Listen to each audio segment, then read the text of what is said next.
This is round one of the Vodka O Australian GT Championship. After taking honours in the night race, Clark Quinn led the rolling start in the final race of the weekend.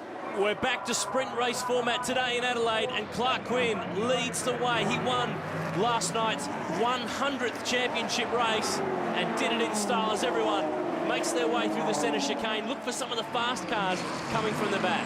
There are quite a few of these guys in the champ cars that didn't actually finish the race last night, so they're going to have their work cut out getting past some of these challenge cars to get to these fast guys at the front. Great shot there of Adrian Flack's new Ginetta. There's the white Lamborghini of Peter Hackett. Tony Quinn is on a charge, but his boy is going pretty well. Here's Ash Samadi leading the way in the Mosley. He's behind Dean Grant and in front of Damien Flack's Porsche. You can see Tony Quinn there. Oh, geez, that was close.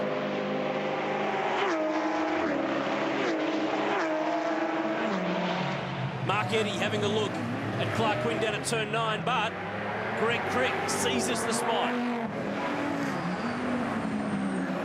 After his DNF in race 1, Tony Quinn was literally pushing his way through the field. The big V12 power of the Aston Martin isn't quite enough to get through at turn 8 on Angelo Lazaris in the Lotus. It's getting pretty busy down here at the minute. Oh, the Lotus is good under brakes, so he goes for Marcini. That was a bit cheeky. And now Tony Quinn bullies him out of the way. Well, that was all a bit messy, wasn't it? Angelo got down the inside, tried to pass two cars.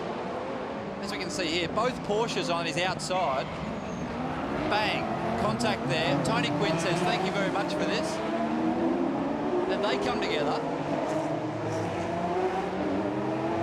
Oh, messy stuff in race 2. Here's Tony Quinn closing in on Peter Hackett in the Vodka O Lamborghini. Remember that Peter was a championship contender last year. This car, though, didn't make it through race 1. It had front-end damage to both steering and the wheel as well. But it's got a bit of a problem here. It doesn't have the same power that the Aston's got. No, and I'm actually quite surprised after that contact that Tony Quinn's car still seems to be tracking straight with no bodywork hanging off it. The end result for the Lamborghini was a broken front suspension upright in race 1. There's Dean Grant driving a Porsche now this weekend. Here's Peter Edwards in the 430 Ferrari with Mark O'Connor right behind him, and a little Lotus actually missed race 1. They had fuel issues and a broken sensor in the end with this little Lotus, so it's back running again, and this Ferrari's not sounding 100%. No, normally, that Ferrari should be pulling away from that little Lotus out of some of those tight corners, but it doesn't seem to be on song at the moment.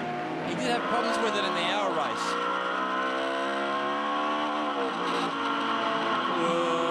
There it goes. The Lotus goes through. That to me sounds like a bit of a gearbox issue. You can see him fighting there. The paddles behind the wheel are what you use to change gears in these cars.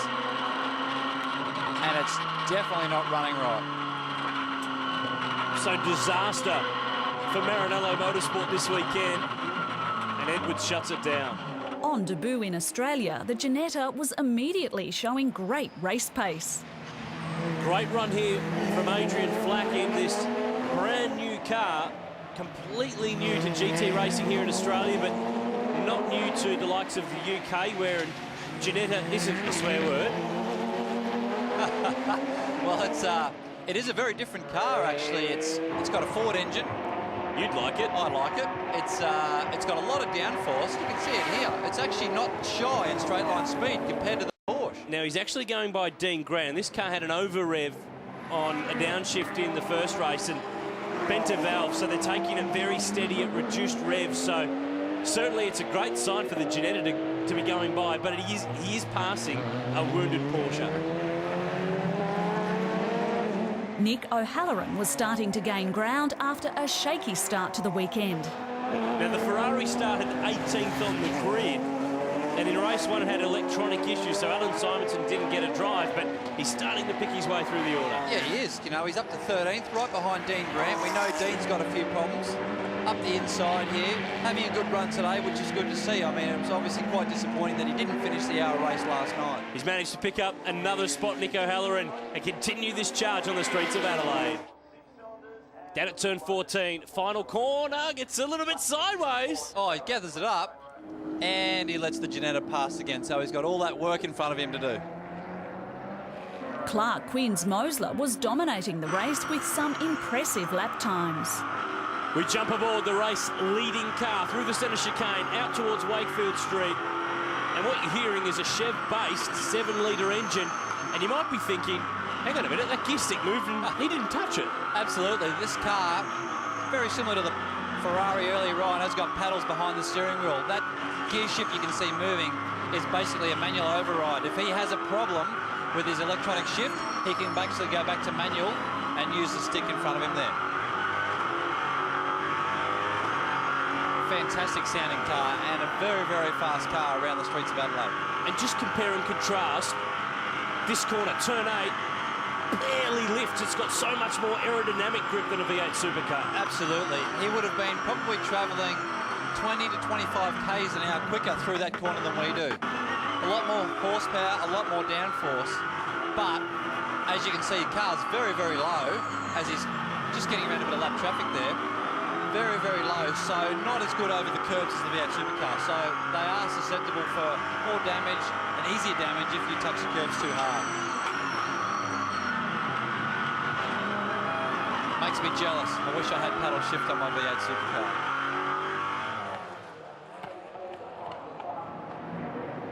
Andrew Taplin and Mark Sini were virtually side by side for the last half of the race. The Porsche boys getting stuck into it now. Taplin was excluded from race 1 for a push start from his pit stop, but the fight back in race 2 is going all right. Taplin got a mega run through turn 8 there, set up Mark Sini perfectly into turn 9 under brakes. Move he's been trying to do for the last 6 laps, and now he's got the job done. In the end, no one could get close to Quinn as he claimed 2 from 2 at the opening round of the season. Well, what a dominant way to start proceedings. He picked up the Murray Walker GT Tourist Trophy for race 1. He'll get maximum championship points in race 2. Clark Quinn takes the opening round in Adelaide. Great drive from Greg Crick to be second. Mark Eddy home in third.